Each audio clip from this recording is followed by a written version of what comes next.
Live. Our special guest, one of That the guy. one of the top folks Yeah, we're that going to guy. get all year. So looking forward to that. I got 3 o'clock, everybody. So let's roll the show and hope that the intro doesn't time out like it did last week. I think I fixed it, but we'll see. Here we That's okay. Yep. go. Don't jinx it, Cap. baby. Let's go.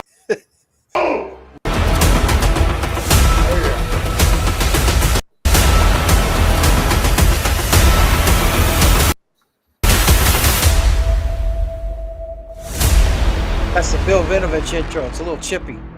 That's it. Absolutely.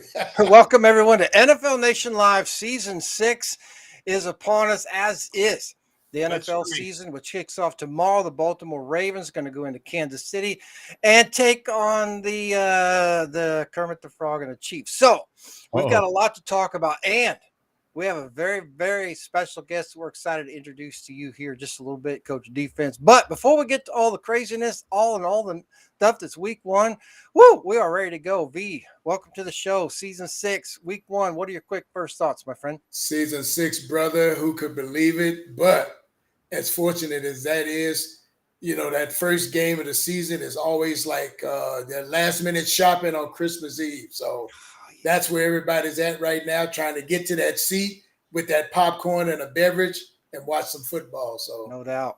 Well, we're going to talk all about week 1, and Coach Defense not going to tell us about what he's got going on, but I'm sure he's got a few things to say about Raiders Chargers. Cap's ready. I'm ready. I'm pretty sure Coach D is ready. I think, V, the question is, are you ready? Clocked in, baby. Let's hit this.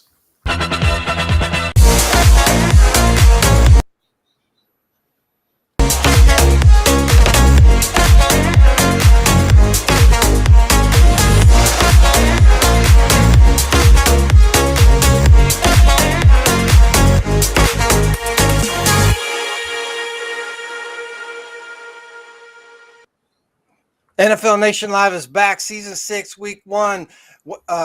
Ref Guru, along with the Hall of Famer Wayne Violator Mabry, the legendary Pirate Captain Jack, and our very special guest, Coach Defense. Welcome to the show, everyone. We'll get the chat going here in just a minute. But we've got a lot to talk about in week 1. There's a lot of matchups that are going on. We don't know a dang thing about nothing because nobody's played any football, but we've got a few things to cover first before we get to week 1, not the least of which is our very special guest, Coach Defense. Welcome to the show, sir. Tell us a little bit about you and what you have going on.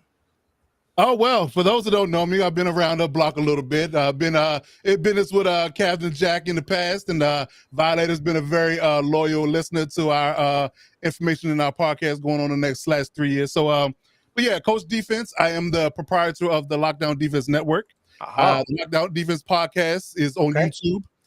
We broadcast on YouTube, Instagram, and Facebook and Twitter. On Tuesday nights, we do our live show, Sports Talk with Coach and Kurt, each and every Tuesday at 9 p.m. Okay. We are kicking off tonight. 9 p.m. Eastern? Yep, 9 p.m. Eastern. Sorry about that. I know we're in different time zones, so yeah, definitely got to get that in. Get it right, Dad, baby. Already started. Look at him. Look at him. Already started. We're not even 5 minutes into the show. Here we go. All right. He's been holding that one. He ain't been to do that to me for a while, so he's been holding that one. So I get it. I miss some. Love him. Indeed. Likewise. So yeah, like I said, we do a live show, Sports Talk with Coach and Kurt, each and every Tuesday night, 9 p.m. Eastern Standard Time. We do all sports NFL, cover the whole entire NFL gamut, top to bottom, all 32 teams. So check us out there on Tuesdays. We have a fantasy podcast kicking off tonight for season 2. Wow. Alex Gibbons and myself is kicking off our fantasy football podcast called the Lightning Fast podcast, broadcasting on my channel tonight. As you can see above, Lockdown Divas podcast, 9:30 Eastern Standard Time, each and every Wednesday throughout the NFL season. So if you're ready to get your fantasy football team off to a good start, ready to get to that championship, check us out at 9:30. And as always, that's the show, Coach D and Alex, baby, for your fantasy picks. They are the best, and I miss him too. Sounds good. Indeed. What? So yeah. So check us out, like, comment, subscribe. We drop content every day, Monday through Friday. So if it'll be something for you, no matter what fan of the teams you are, we got some information for you. Like I said, we got fantasy advice for you as well. So check us out each and every day, Monday through Friday, and we'll be right there for you. You got any refs on your show? I do not. Okay, well, you can get that over here. Coaches. I got football coaches and former players. That's all I got. All right, that's okay. Well, welcome to the show. We're glad to have you with us. Grateful for the quality and content that you're putting out. We'll do our best to drive traffic to your show, cross promote where we can. We're all in this together, but grateful for the hard work and effort that you're putting into your show. So thank you for that. Not a problem. I want to do a little bit here of business. Anna, welcome to the show. Robert, welcome to the show. Michael, welcome to the show. Who'd I Good to miss? see you guys. Cool Kev's out there. We might see Ed in just a little bit. All right. Well, we're ready for week one. There's a lot going on. Obviously, Coach can talk about all of it. We will get to Raiders Chargers here in a little bit. But opening day, if you will, or opening night is tomorrow. The Baltimore Ravens going to go into Kansas City to take on the Chiefs at Arrowhead. I've got the Ravens in this one. We can get into the details, but let's start with Coach here since you're the guest. What's your take on tomorrow night, the ins and outs, and who do you like? It's an interesting game, a revenge game for the Ravens. At least a lot should of be. revenge, yeah. We're looking at a psychological warfare for the Ravens if they don't get this victory against the Chiefs finally. I think we were all disappointed in their performance in the AFC title game, and they did not run the ball like they had done so all year. But they fixed that, right, with getting Henry from the Titans? I'm hoping that's the case. Well, we'll find out, right? We definitely will find out. So if they stick to their modus operandi and get things done on the ground, I think they will definitely give the Chiefs all they can handle. I think I like what they're doing on defense and things of that nature. So I'm hoping that the Ravens can finally get the air quote monkey off their back and get a victory against the Chiefs. But we'll see. Yeah, I got the Ravens in at least covering the spread. I don't know if I got them winning, but covering the spread and nothing else. Okay, well, I think that the Ravens fixed the one issue that they had last year, which was the running game. They got Henry from the Titans. I think that's enough to keep everybody healthy, blah, blah, blah, put them in the Super Bowl. They've got the schedule to do that. That's my early season pick, but let's go around the horn here. Wayne, what's your take on tomorrow night's game with the Ravens going into Arrowhead to take on Kermit the Frog and somebody? Oddly enough, I'm taking the Ravens also because of the revenge factor, but the Henry addition, I think, is going to be enough to soften the middle of that D up, especially like the first quarter and a half, and then they can open the rest of that up. So, I'm looking for it to be a close game. It may come down to both kickers. So it very well could, which is one of the reasons why I like Baltimore, especially in an early season game. Weather really isn't a factor. But you guys, this is one of the things that, Coach, on this show, we put teams on the clock, and we're not afraid to put teams on the clock. In fact, the teams that we put on the clock, generally we find out later we're on the clock. So we're not afraid to put teams on the clock, but we do some light statistics here, if you will. But I think scoring is one of the things that you have to take a look at, and the team's over under. In other words, are they scoring more points than they're giving up? Or are they giving up more points than they're scoring? So that's an indicator as you go along as to how teams are doing. If you're not pushing an average, of course, it was a 16-game season. The average is about 400, give or take. Now it's a 17-game season. It's getting pushed into 18 games. But still, 400, 350, 400, maybe 425 is a little bit of where we kind of draw that curve for the benchmark for making the playoffs. Obviously, you can make the playoffs with less than that, but you got to be scoring points. You got to have an over-under that's not like minus 132 kind of thing.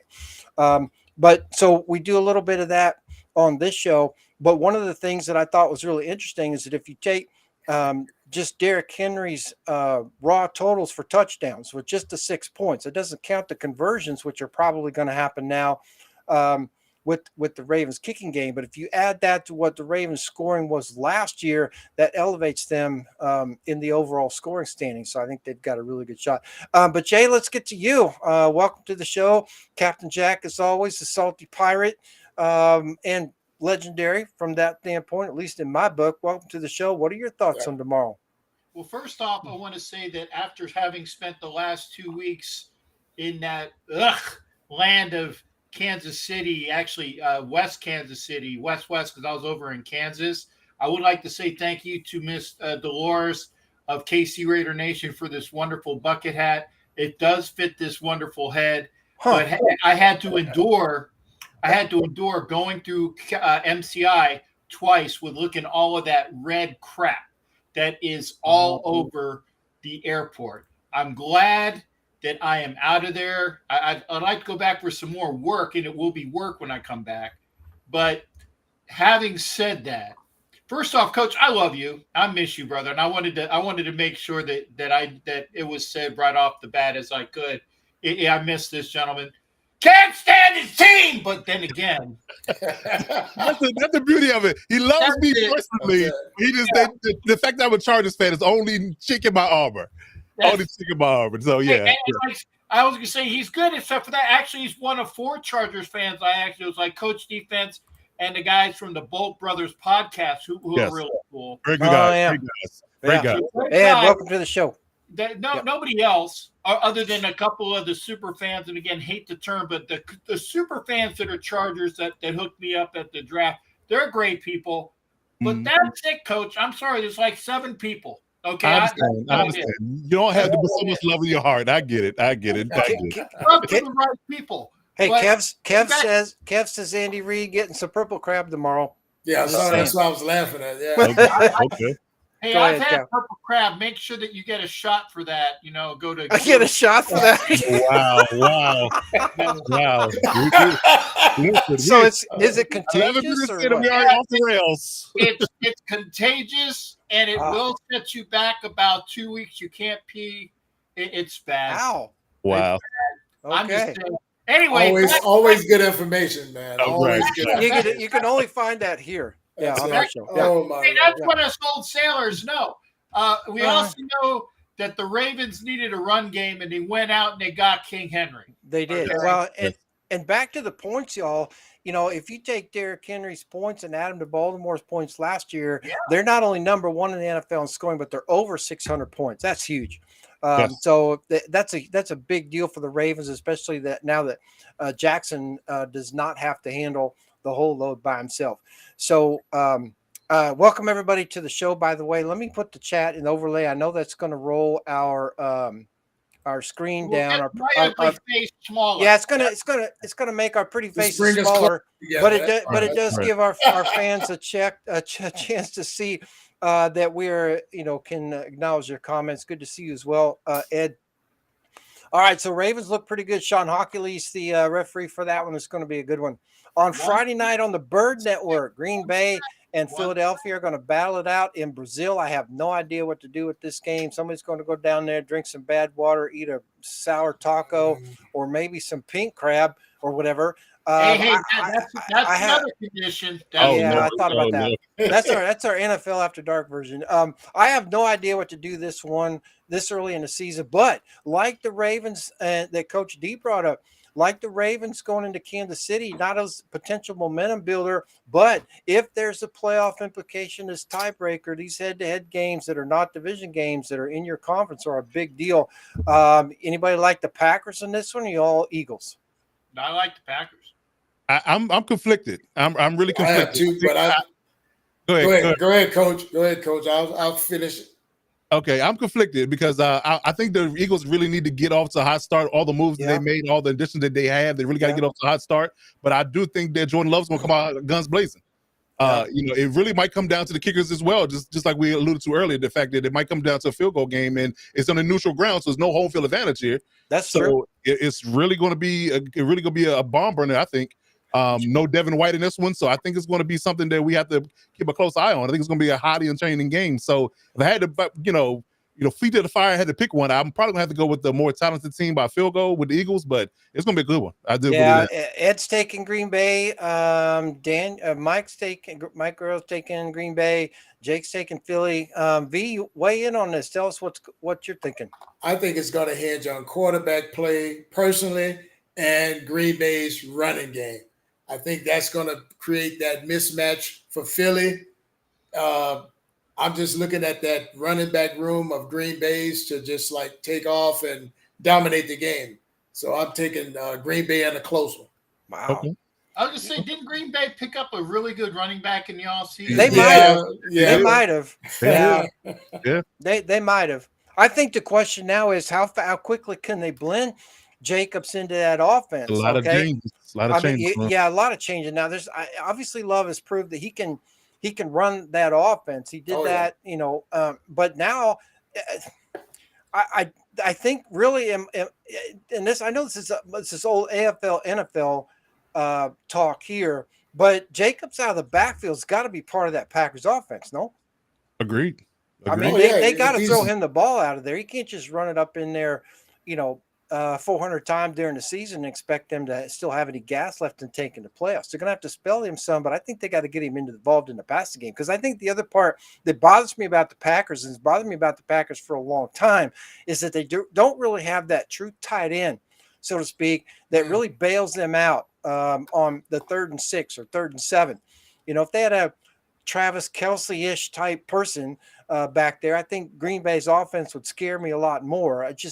They feel just one-dimensional at the moment. We haven't seen Jacobs play yet. I'm just a little bit worried about that. Here's the other thing too, and Coach, you can tell me if I'm lost my mind or not, but the Eagles really they can put 7 guys in the box and win this game. They don't have to do anything exotic on defense, I don't think. Well, the sticking point for them last year was coverage. They got 2 young guys in the draft who I think are going to be bona fide studs, but this is their first NFL experience. They really hadn't had a lot of reps against live fire. So they're gonna get tested with this group because if nothing else, chemistry is on the Packers side. Let me say that. That's true. Because they got 3 young guys that have been with Jordan Love from the beginning. So the coach's game plan going to factor into this? Who do you think calls a better game, Sirianni or I got LaFleur calling a better game, because remember, Kellen Moore's actually calling plays now for them. That's true. OC, so they got a new OC. So that's another moving part. So I'm really teetering on the fence about Packers or Eagles. It really could go either way. I think Matt LaFleur's play calling is going to be the dominating factor in the chemistry with the wide receivers. But I love the Eagles defense, so it's really hard for me to pick either one. I think it's gonna be a really close game. You could see it either way. One turnover could decide it. That could be one of those things. Yeah, and I agree with you on all that. The reason why I would side with Philadelphia in this, because nobody's really played any games yet. I think defenses are going to be a little bit ahead of offenses. That may be enough to put the Eagles over the top on this one. Teams under Rich Bisaccia, baby. Packers, exactly. All special teams, special teams, could be a factor. Well, especially with that new fancy kickoff thing that they've got going on. Yeah, that thing. It says Jacobs will get 1,000 yards, probably will. Cool Kev says Jacobs will see how cold that Wisconsin cheese is in December. Yeah, it'll be damn near frozen. We could probably showing all the changes going on because the Packers O-line is shuffled. And they got 2 young tight ends they drafted last year that they're trying to work in, who are very athletic. They got to break them in though, and they got changes on the defensive side of the ball as well. They added some pieces. They lost a linebacker, replaced them with a rookie. So it's a lot of moving parts here. It's a lot of change. So I think that just experience and coaching and maybe one big play might decide it. Do you think when we talk about potential tiebreakers in head-to-head, Baltimore into Kansas City, Green Bay against Philadelphia, does either one of those to you stand out as bigger than the other one with regards to the potential for possible playoff tiebreakers? I think the KC Baltimore game is paramount. Who gets home for the I would agree with you. Yeah, I think Green Bay could suffer the loss against Philadelphia and still make amends later. I think a Ravens loss. I think they're flying back to Baltimore, going, what's going on here? From that standpoint, we need the Ravens to go home happy so that they will overlook us in week 2. Thank you. That's my thinking. There it is. That's my thing. There it is. I was trying to say that before, but I couldn't get a friggin' word in. My bad. Sorry. My bad. You guys. All right, the Steelers going to go into Atlanta and take on the Angry Birds South. Atlanta's got a lot of firepower. I just don't, and everyone always been talking about Steelers defense since 1970 off and on, but I just don't know with this Steelers offense that they're going to have enough to beat the Falcons in Atlanta. I think 17 points or 20 points could win this game, and I don't see any problem that the Falcons are going to have putting up 20 points. I'm not a Kirk Cousins fan, never have been. We talked about this on our show way back when he came from Washington to Minnesota, blah, blah, blah. And I'm going to retread him now. You like that? Yeah, I like that. But I just don't see the Steelers really getting away with the win here. This one, not that it really matters. An interconference game on the road.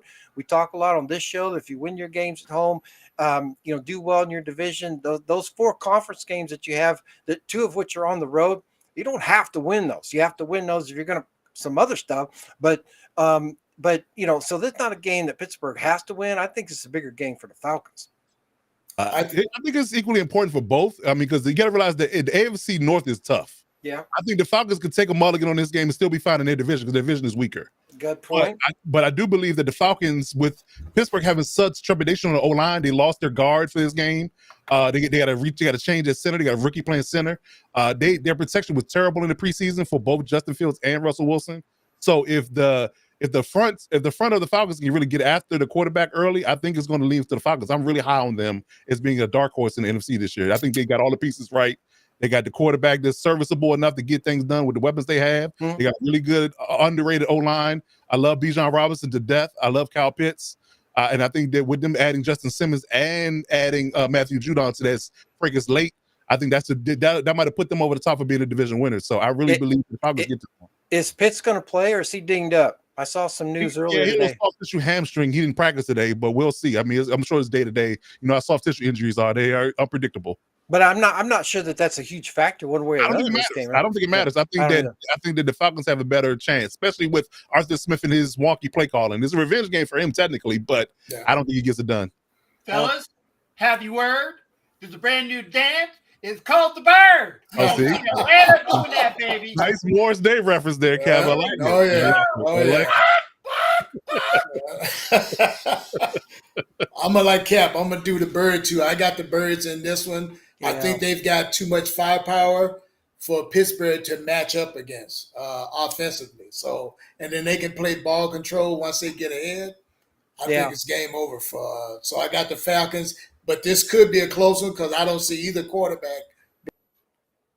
I agree with what you said about the other one out of the water. Yeah, Coach, I agree with what you said about Pittsburgh, but I kind of dissed on Pittsburgh because I just don't think they're going to be a factor. And I agree with you that the AFC North's a tough division. No one's going to argue that point. We'd be crazy too anyway. But I kind of dissed on Pittsburgh because I just don't see them being a factor at all this season. I don't think Russell Wilson's going to get it done. Not sure they should have gotten rid of Pickett, but that's a whole nother conversation. Cool Kev says Falcons giving Pittsburgh some dirty ketchup. Yeah. Wow. So wow.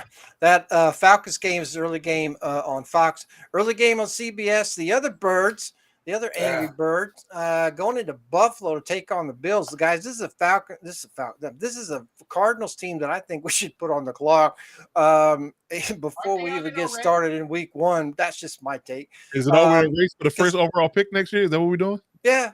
Well, I'm just saying that's when we put you on the clock, we're essentially saying get ready for the draft. In this case, whoever on this show gets put on the clock first will definitely be someone we're considering for that. Doesn't mean they'll keep it. I just don't think the Cardinals are going anywhere. We can debate whether or not we're going to be bold enough to put somebody on the clock before we've even played any games. Right. But look, Buffalo's window is closing. It's closing fast. Buffalo better find a way to get it done in their way. Might be the Bengals. Clearly, Baltimore, Kansas City might be in their way as well as a couple other teams. But, they got to start it off early with the win, and this one's at home. They got to worry about Miami too. No, I know. I agree. There's quite a few teams out there that they got to be careful about, and we're going to find out a little bit about the Jets on Monday night. Maybe not as much as we'd like to. So Buffalo's got their work cut out for them, but if they're going to break some tables early in week one, this is a good way to do it against the Cardinals, don't you think? Schedule gods did them a favor. Yeah, they did. Absolutely. So I got Buffalo in an easy one right here. I think the Falcons are going to get their Falcons. I think the Cardinals are going to get their wings to go. I don't know all these dang birds. It's the bird. It's the bird who messed the ref up. It's the bird. It's a bird. Brand new dance called the Bird. Yeah. I think the Cardinals are going to get their wings to go. I like that. That's a good one. I like that. Yeah, I share the sentiment. I think there's going to be a very good coming out party for the Buffalo Bills to kind of figure out what they got on offense and what their defense is going to look like with the retooling that they did. They lost Matt Milano for practically the season. He had injury early in the preseason, so he's not going to be out there. New safeties, new corners. There's a lot moving parts there as well. Only thing they got coming back is their front four. So. Yeah, I think there is a good test. The schedule gods did them a favor by giving them the Cardinals early.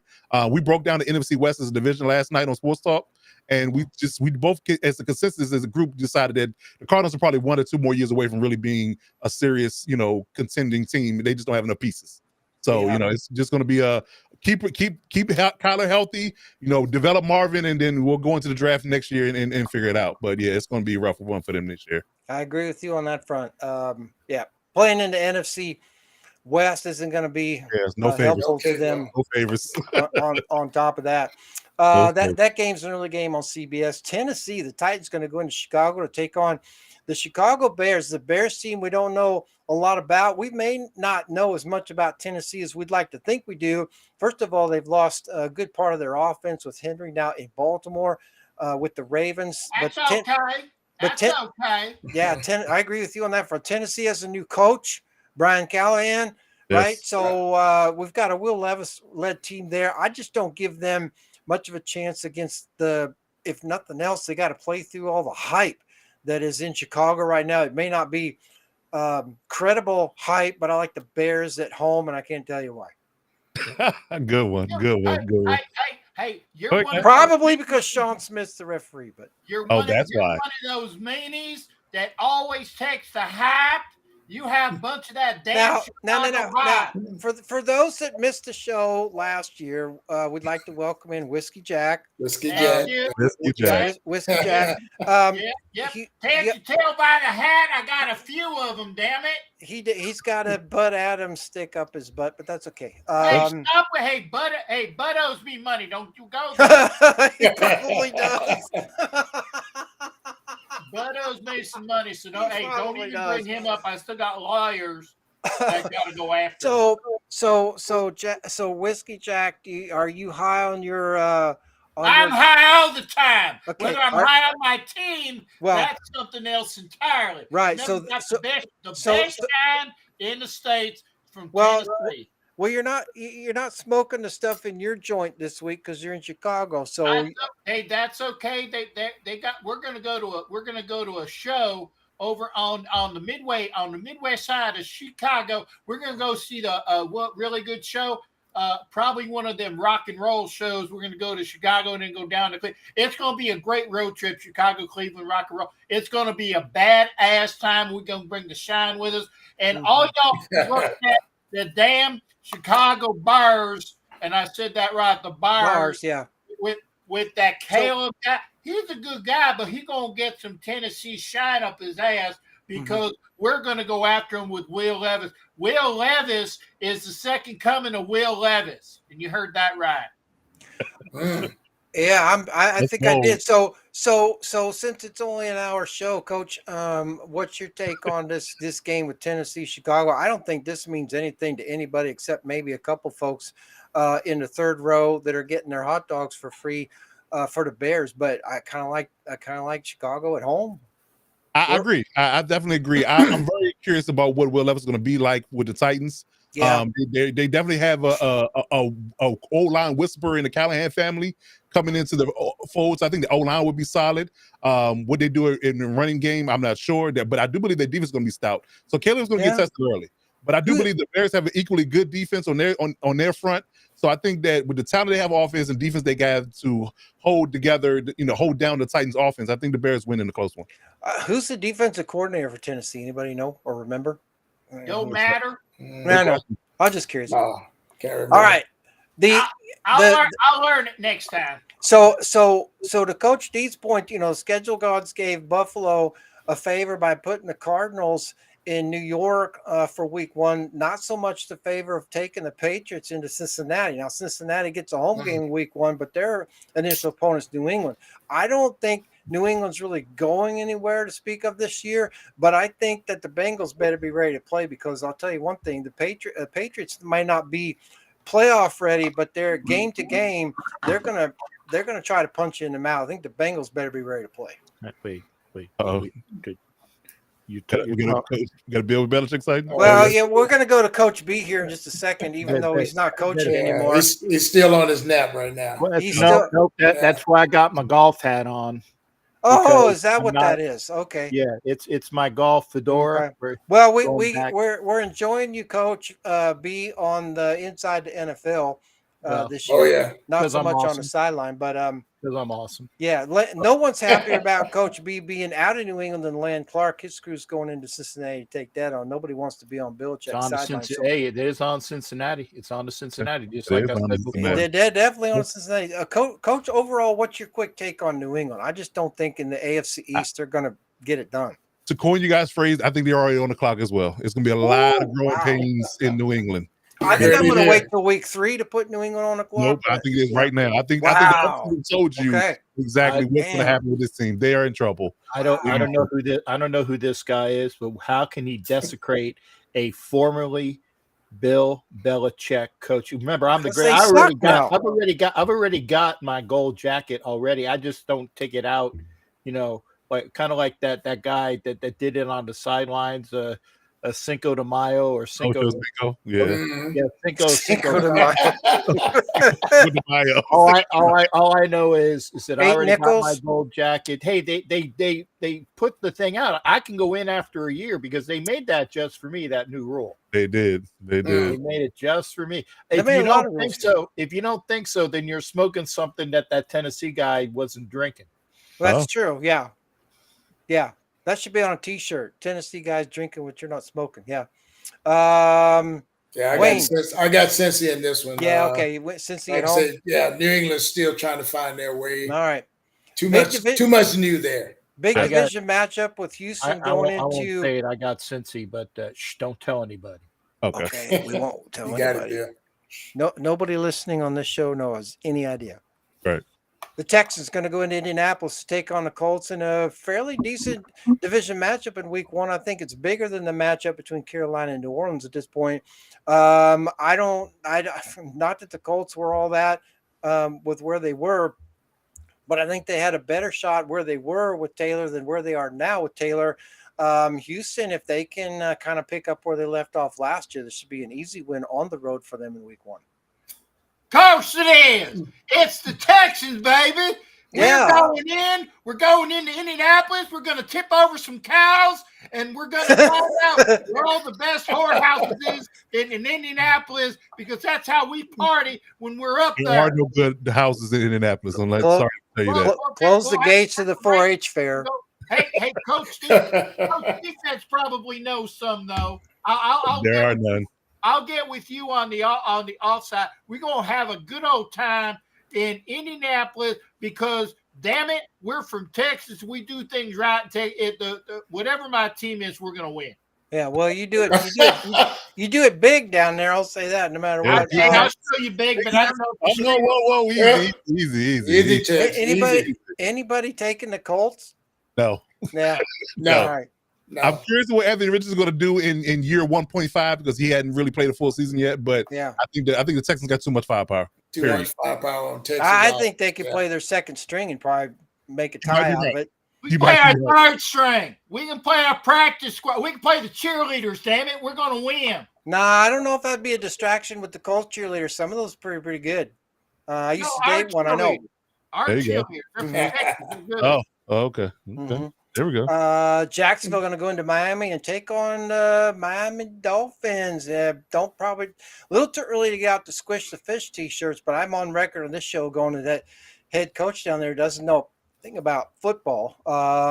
He knows stats like a SQL server on steroids, but I don't. Miami. I just don't like the guy as a football coach. I think if you want to know what the statistics are for 3rd and 6 at the 30-yard line, that's great. That's why I'd give Jacksonville a slight chance to win this game, but I think Miami's going to be all liquored up. I think Tyreek Hill's enough for Miami at this point just to make that one go away. Wild Orchid, baby. We're going to the Wild Orchid. Yeah, the Dolphins just got too much firepower, and their secondary for the Titans still needs work. I don't think they're going to be able to hold up. Yeah. Well, and they don't. They're not balanced enough on offense to stay with teams like that, right? They crapped out late in the season last year for all those reasons, and I don't think a quick start for them is going to save their season either. They got a tough road in the AFC South already with the Texans, and I just think that when you look at the sheet on Monday, I think you've got Miami and Buffalo at 1-0, and probably the Jets in New England at 0-1. And I think Jacksonville is probably going to join that 0-1 team along with the Colts on that front. Wayne, who do you like in that one? I got Miami in this one. Like I say, too much talent returning, and like I say, the track team is still intact, so it'll be bombs away as usual. Cool Kev says Houston going to serve Indy some Texas brisket with Bob Evans sausage Bob gravy. Evans. Probably true. Nice. New England at Walmart getting a clock right now. That's funny as hell. They probably are. Yeah, probably an alarm clock. Set it for April something. There you go. There you Trevor go. Lawrence getting some Don Shula Porterhouse. Yeah, probably so. Jake Don't says buy- hey, Dolphins don't buy steak at 34-23. Steelers. I don't know if It's Jacksonville's going to get 23. Wow, 34. Yeah. I do like the new rookie Brian Thomas Jr. for them, but I'm not. I think he's not gonna be able to by himself. You know, so I think Miami gets this one done in short order. I think so too. Yeah. And you know that's an AFC, not a division, but it's an AFC matchup for them. It matters. That one could matter. So Miami is going to do well on that one. The Panthers going to go into New Orleans, get beat by the Saints. I don't really have any other comment other than that. Yeah. I'm praying for Bryce Young's health, but I mean, outside of that, I think the Saints got issues too. Because they talking about Spencer Rattler may take Derek Carr's job, but outside of that, I mean, he probably should, but they could beat the Panthers with one of the four of us, probably. You got a point. If I'm playing Madden, I can beat him. I know that. If I'm playing Madden quarterback, I can do it. Captain Jack could beat him in badminton. Wayne could beat him in Texas Hold'em. I could probably beat him in a whistle contest. And Coach, I imagine you could probably beat him just about anything else. There you go. I think the Panthers. Maybe the Panthers should be on the clock. I think they right underneath the Patriots and the Cardinals. Yeah. We'll it's getting interesting. We haven't even played any games yet. No games played, and we got 3 already lined up. What's that, Cap? Yeah, we'll put them on the clock after week 3. Okay. Fair enough. Why do we have to wait that long? Okay. Because it's week 3. Oh, yeah. Come on, man. Get with the program, old dude. Yeah, it's ref's amnesia. That's why I'm not still on the field. Well, there's a lot of younger than Cap. He calling you old man. Aren't you younger than him? I don't know. Oh, okay. I don't think so. I think I'm older than Cap. Are you really? Oh yeah. I'm 60 something. Yeah. But hey, both these bastards are older than me. Not combined. I didn't say a word. It's the beard to give Cap his wisdom. I just look older, but they're way older. Understood. Oh my God, you let that out, man. Come on, Cap.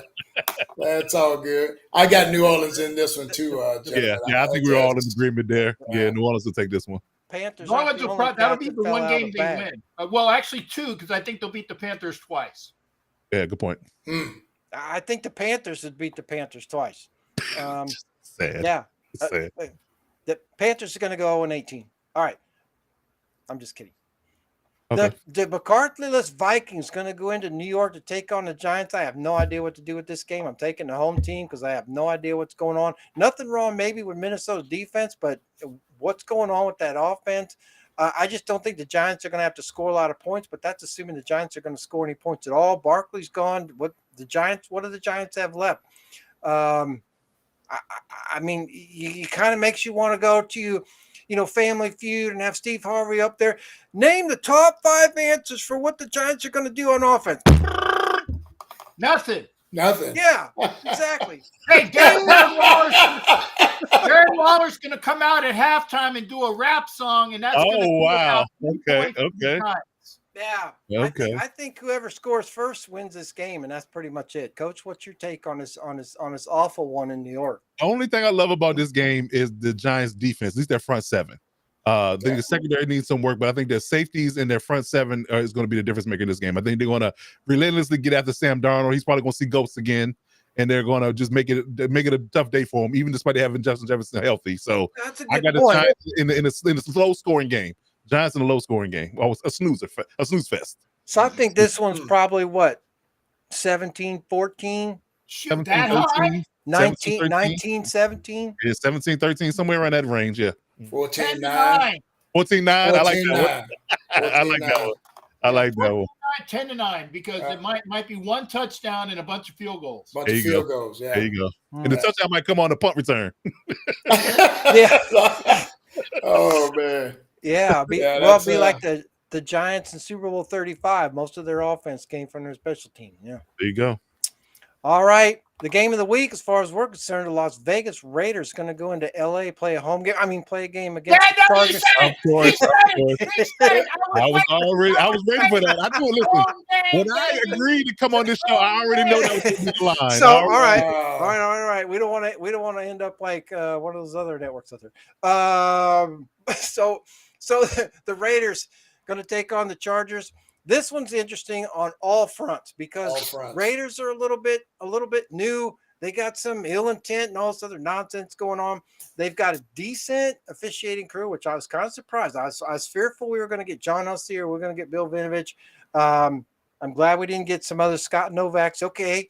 Not crazy about some of the other officials in there. But, this is now a John Harbaugh team, which I think is going to take a little bit of time to gel. I think the Raiders have a little bit of an advantage of just the overall game plan. The question now is what we do know for sure.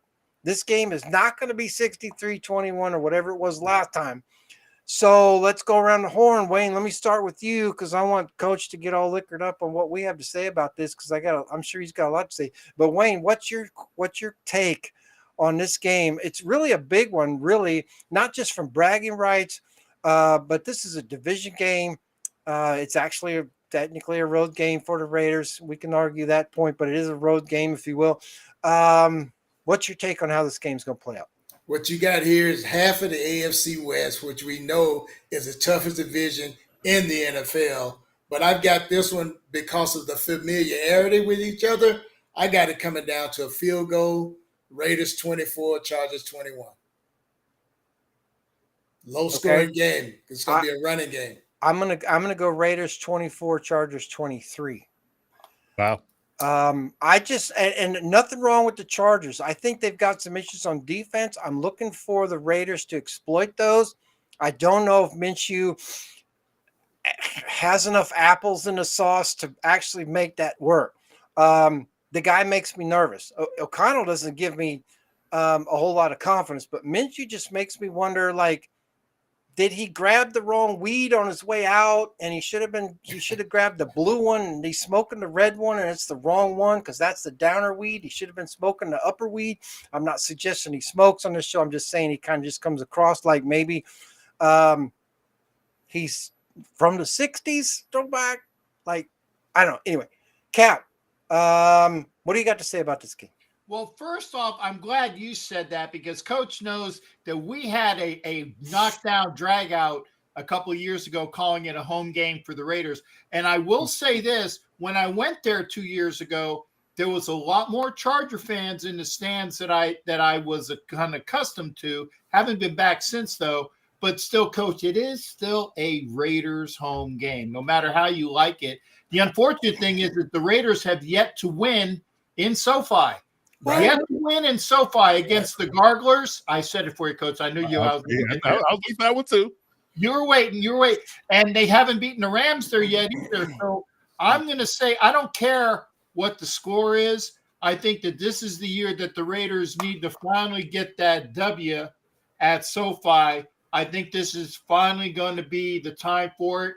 And the Chargers are I don't know what they're doing on offense because, yeah, they got Herbert, who's not all the way up to par, but they got rid of a lot of their guys that were their offensive juggernauts. And I don't know if they've replaced them adequately yet. Thank God a great tackle in the draft because they're going to need them. Yeah.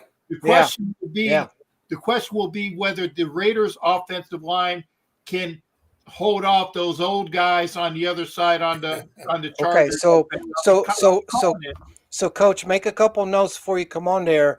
The Chargers D line against our O line's 1 point we want to talk about, but to Cap's other point, your new left tackle, which side are we putting Max Crosby on? So you put him on outside. You already know that. Well, I know, but I want to hear your thoughts on that. So, but Cap, go ahead and finish up. Like I said, I don't go out with scores. I go with the Al Davis method, just win, baby. And I think the Raiders finally win in SoFi. I think they'll get the win too, but I don't think it'll be what we'd like it to be. It's going to be a good game. It always is. Yeah, it probably is. It probably will be. AOC 4 from last year should have beat the Chargers in that home game in LA -1 pick. Yeah. The Raiders were winning that game, and that one extra pick what just was the damning loss that was there. Straw, yeah. Yeah. All right, Coach, you're up. Give us whatever it is that we need to hear with regards to this game coming up between the Raiders and the Chargers. Yeah, well, actually, it's a shameless plug, but I did a full breakdown of my Chargers Corner segment last night, so I did air that today at 3:00. So check that out on my channel for a full breakdown of the game. But the highlights of it will be this: I'm definitely looking forward to the Joe Alt Max Crosby matchup. For starters, I think that is one of the highlights of the game. Trial by fire, new rookie, highly touted right tackle, might arguably be the best lineman in the draft. Going up against a perennial pass rusher, one of the best pass rushers in the league, in Max Crosby. So that particular matchup within itself could dictate a lot of things for the game, for the Chargers offense. There's a lot of unknowns with the Chargers offense, but I do believe, if nothing else, that the Chargers will test you guys' run defense early. Yeah, I agree with that. And the question is, do we have the linebackers to stop it? Correct. Because outside of Divine Diablo, you guys, you should be doing some reshuffling there. I do like Eichenberg, whether or not he's going to play or not much, but I did like him in college. But outside of that, they're definitely going to try to get downhill on this team early and often to kind of set the tone, be a ball control, time control type of game, to just kind of figure out the offense, because we hadn't had a whole lot of time with Herbert being out in that booth for 2 weeks. They had a whole lot of time to run a lot of offense with them, and the timing of your offensive plays, right? Correct. Yes. Yeah. Just to get the timing and the chemistry down. I mean, it takes a while, period, in the NFL, even if we have a full off season, to work with it. With him being out 2.5 weeks, missing camp and things of that nature, it slowed the trajectory of the offense and the progression. So I think that particular aspect of it is going to factor in, what we're doing at wide receiver, who's going to be the lead dog. That's a question. So I think that's really going to, be the determining factor is, can we establish a line of scrimmage? Yeah. And can we, run the ball effectively and control the clock? Couple thoughts. Go ahead, I'm listening. That's okay. So I want to get to Desert Raiders comment about Spillane. So Cap or Wayne, we're playing a 4-3. I can't remember. Is Spillane outside or inside? Spillane is inside. Okay, so he's actually more. It's actually, even though it's a 4-3-1 thing, it's really a 5-2. Yeah, that's true. Yeah, that's true. Look at it, it looks like a 5-2. Two linebackers, like I said. And hey, Amari Gaynor is that other guy that nobody's talking about. Nobody's talking about. Machine. Eichenberg is going to be that guy once he can come back. But Amari Gaynor proved his worth. So you got Amari Gaynor as that extra linebacker, and Masterson played well this year like he did last year. Those are the other two linebackers that people are not talking about. Okay, a couple things. Anna's got some good points. She says, I think the defense is going to confuse the heck out of the offense. She means Raiders defense against Chargers offense, I think. That's fine. Hold that thought for a second. But there's a Cool Kev says, Joe Alt is the new Brandon Parker. Who's Brandon Parker? That was my revolving door at right tackle. Yeah. Oh, okay. So he's just Brandon Parker is. He's just messing with you. Okay. All right. I get it. I didn't know he was okay. And Spillane is going to creep up and screen boo. Okay, so a couple things here. So if we're playing basically a 52, is Spillane more behind Crosby, or is he on the other side? Because that's going to make a difference on which way the Chargers are going to move their offense, right? They're going to run towards or away from either of those. Spillane doesn't really he's not Ray Lewis. He doesn't have the speed for that, but he's going to hit you.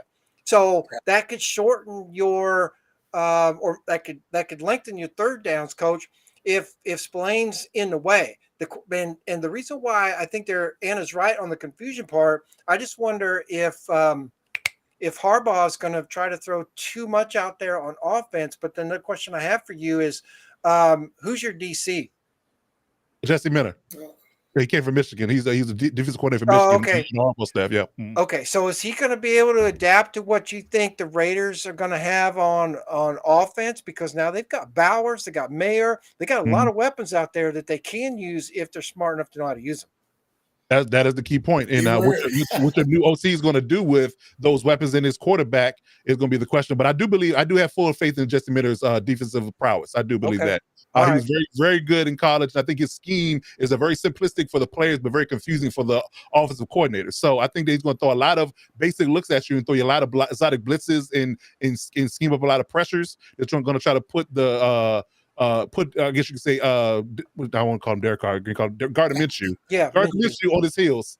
So I do believe that the one thing I'm really confident in is that what the defense is going to look like week one, because again, the starters are fresh, nobody's really played. So once he gets the starters out there in our revolving of 4 pass rushers on third down with Bud Dupree, Joey Bosa, Khalil Mack, and Tui Tuipulotu, I think we're in good shape. We Okay. get you guys in passing situations. So I do like what our defense is going to Yeah, do. Boza and Mac are not injured yet, so they have that Yeah. they're good. They're Yeah. not injured yet. Right. So Ed's got a point. Zamir White could have 100 yards. Could that be the difference in whether or not the Raiders get a walk-off win here against the Chargers?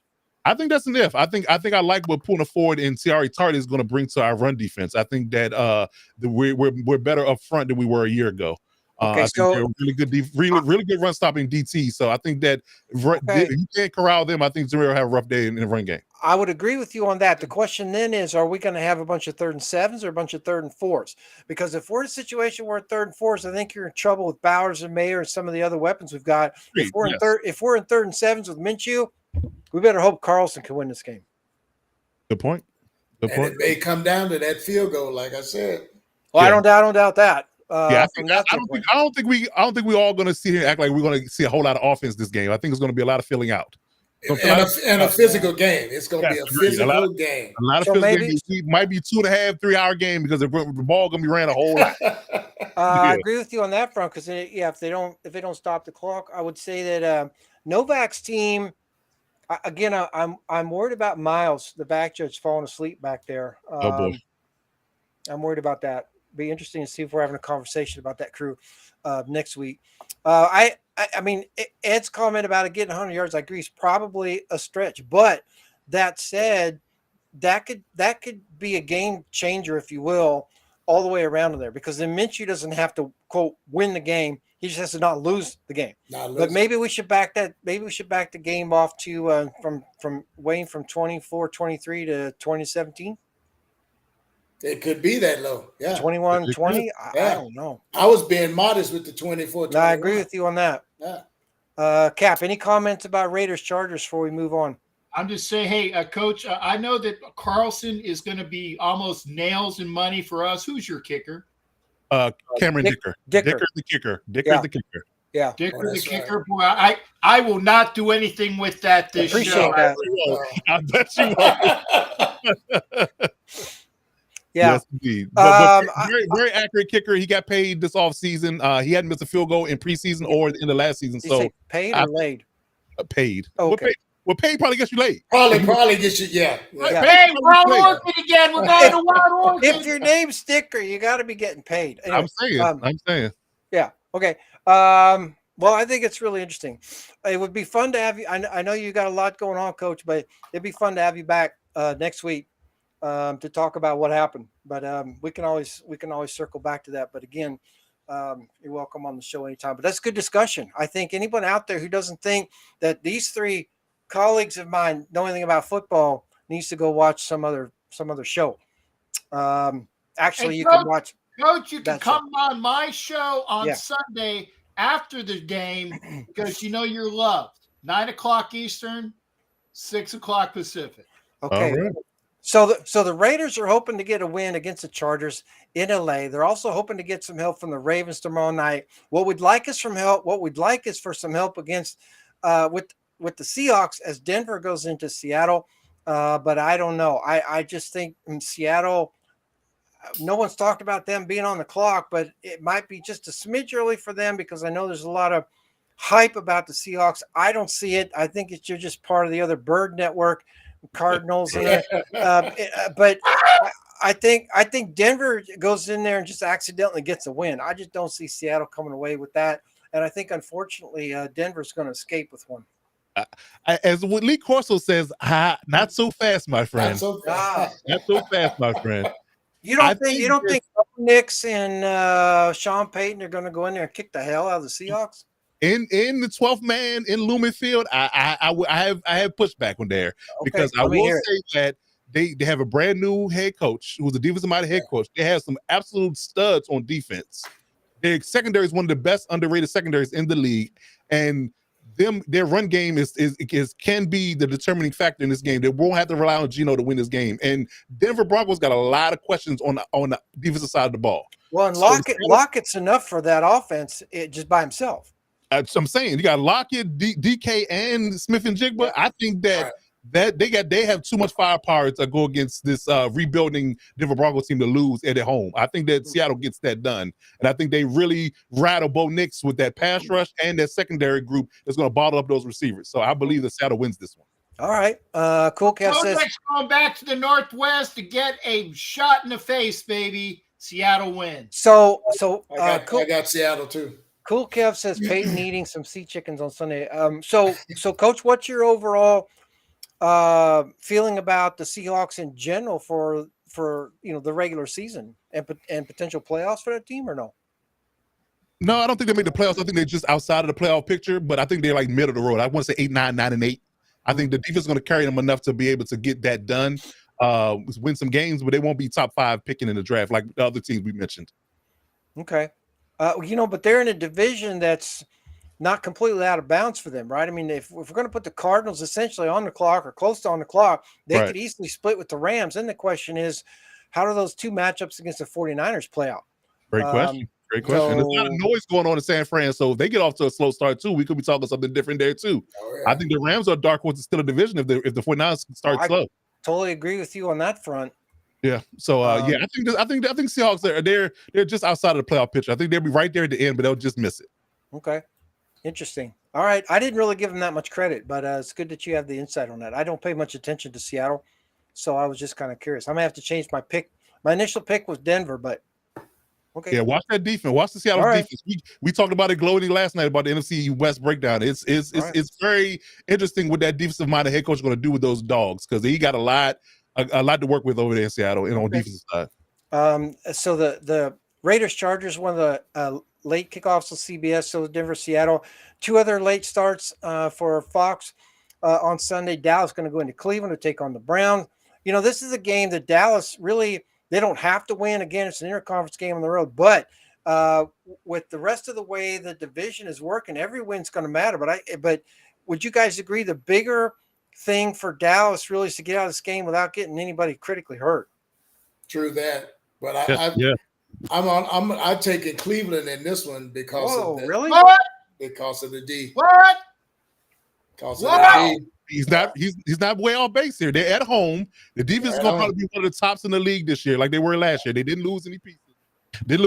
For real. I think defense is going to give people problems. Huh.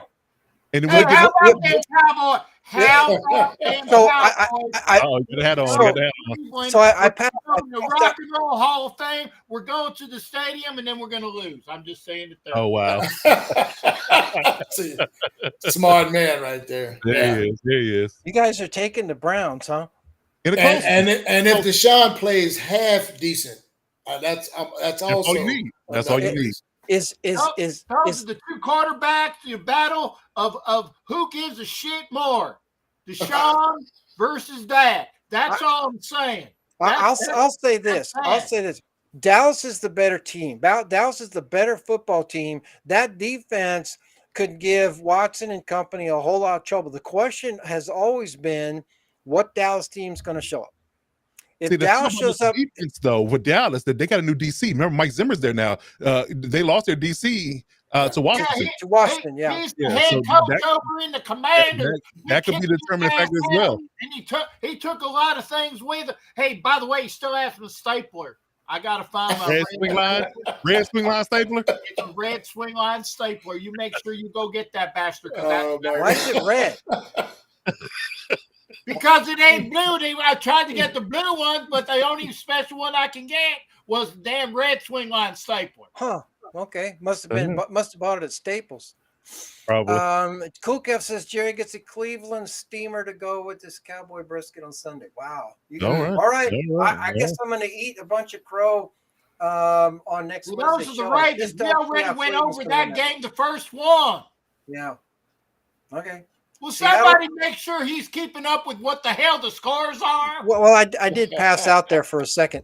Jake Long says Seattle might have one of the best defenses in the, I don't know if it's conference or NFL. In the conference. Division, something, yeah. Wow, in the division maybe? Wow. Well, I wouldn't doubt that. Okay, interesting. Okay, so you guys are taking the Browns. Who's the ref in that game? Oh, Cleve I- Blakeman. I'd say Well, Cleat, yeah. Hey, let me know so I can pay him off real quick. no, you don't have to. You don't have to. Did you wait? Hey, Cap, did you take Cleveland? Yeah, I took Okay, Cleveland. Cleve Blakeman's the referee. You don't have to pay anybody off. Cleveland's going to win that. Okay. There you go.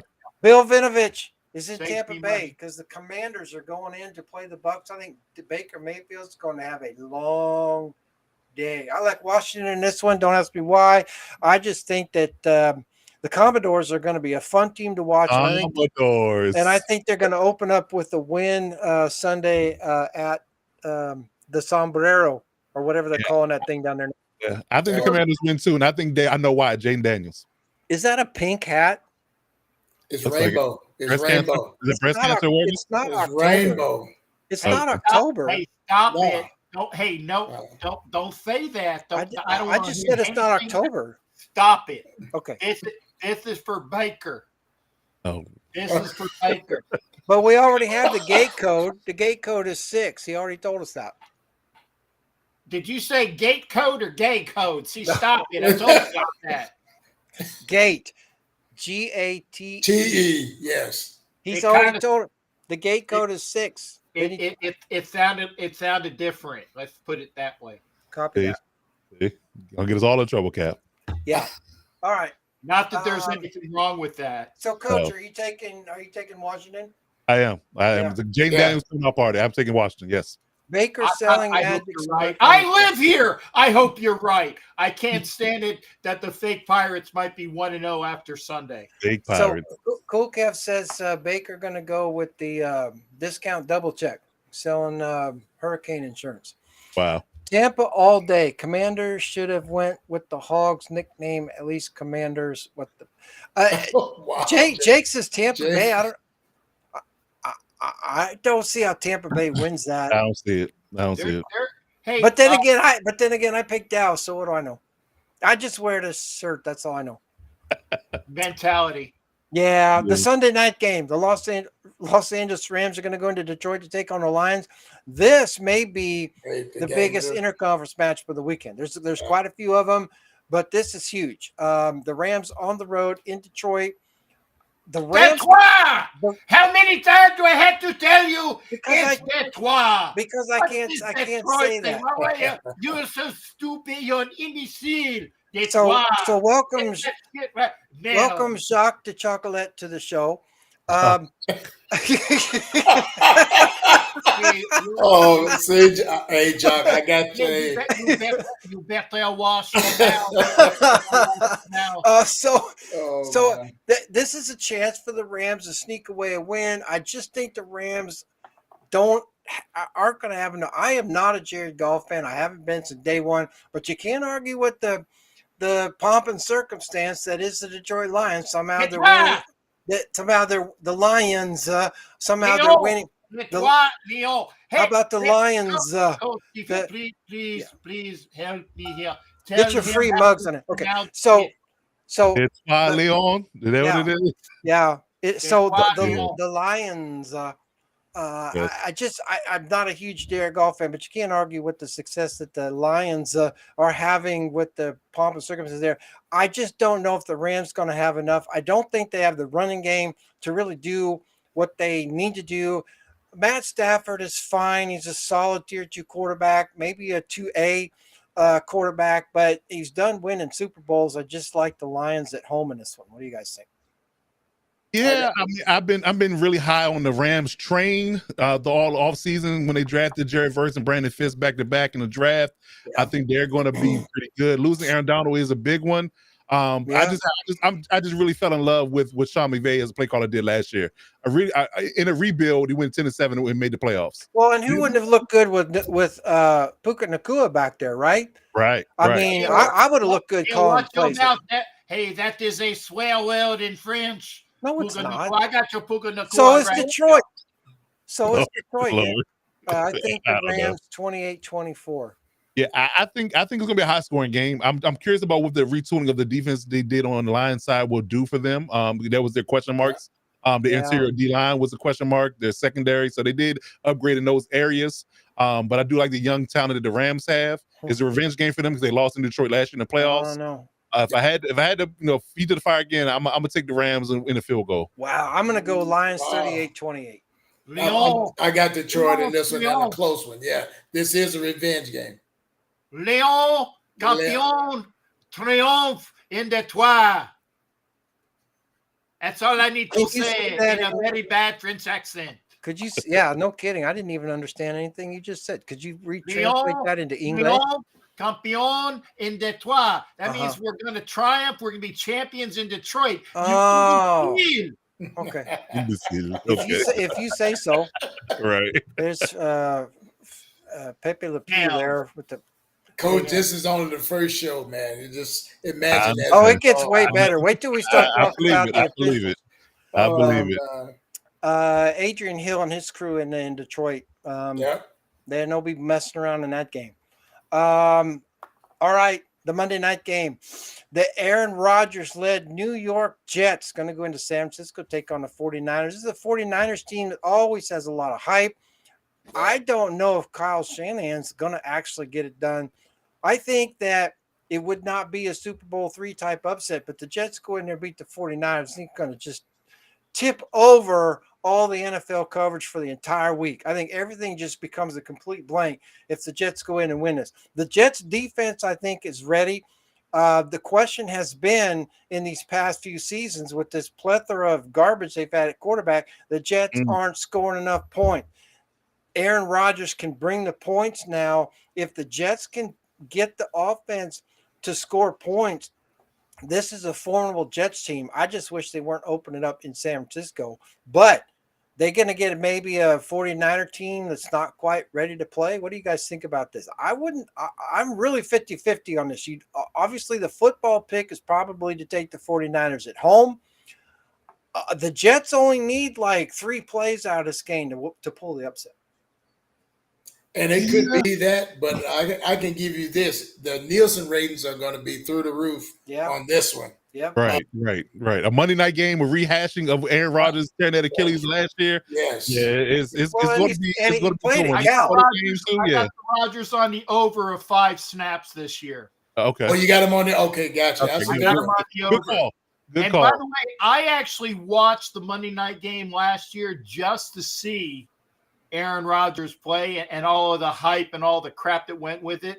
And when you saw him go out after the 4th snap, I said, hey, it sucks being a Jets fan because they sunk all of that emotion into the guy. I got him on the over. I think he gets at least 5 snaps, but he's going to get snapped in half eventually, and it might be this year Monday night. You can say this about any game anywhere, but I think this game is the 49ers front 4 against that Jets offensive line. That's the game right there. Because you got the quarterbacks on both sides. You got the receivers on both sides. That's where it's won and lost. You got the secondaries on both sides, blah, blah, blah. Maybe the 49ers have a couple more weapons, but they don't have Aaron Rodgers. Brock Purdy has shown that, he's not Ryan Fitzpatrick, so he's not always throwing the ill opportunity interception, but he's shown where he can make mistakes if you screw him up a little bit.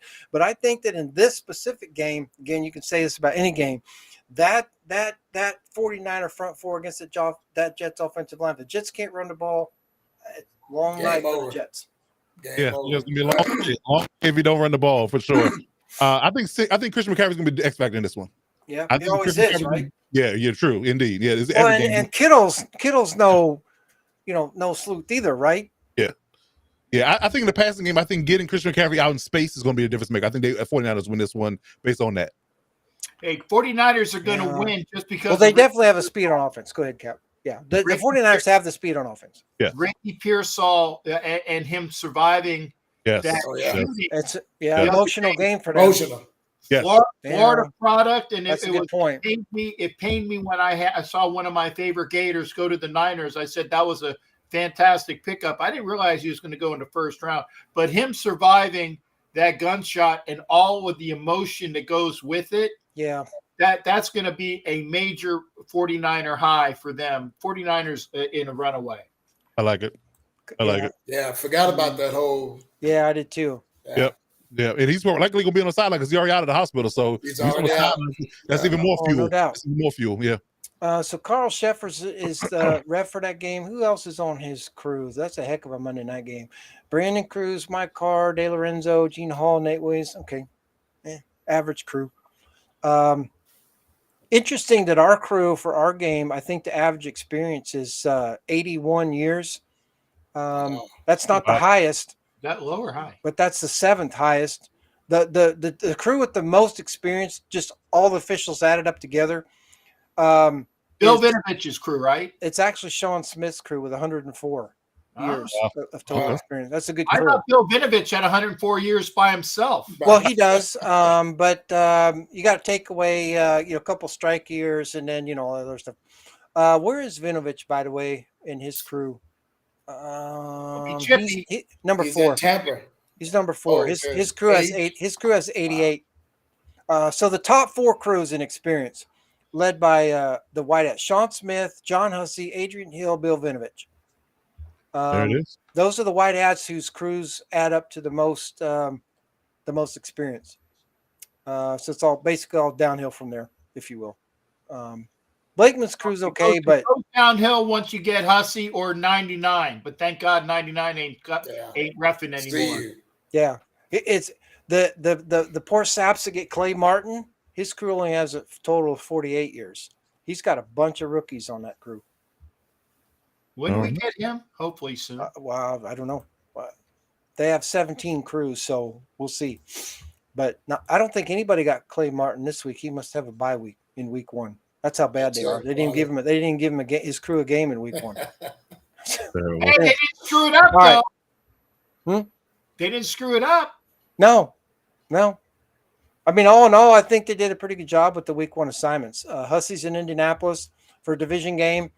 Alan X in New Orleans for a division game. Vinovich is in Tampa Bay for that game. I thought he'd be in Detroit, but that's okay. Here's my hat against the Lions. Here's my beret. Detroit, you mess up my hair, and I can't even get my beret on in time. Sorry. Next time I'll give you a warning, Coach. Yes, sir. Well, no, coach is Yeah, I did that just to mess with you. See? Now you got to scramble it.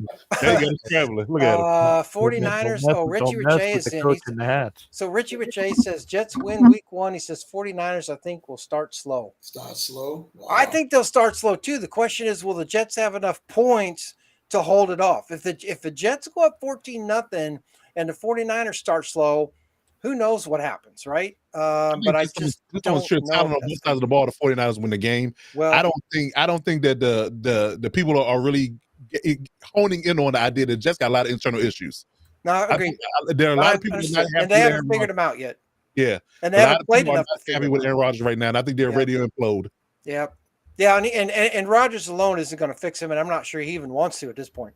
No. He's just Rodgers. Yeah. Ron.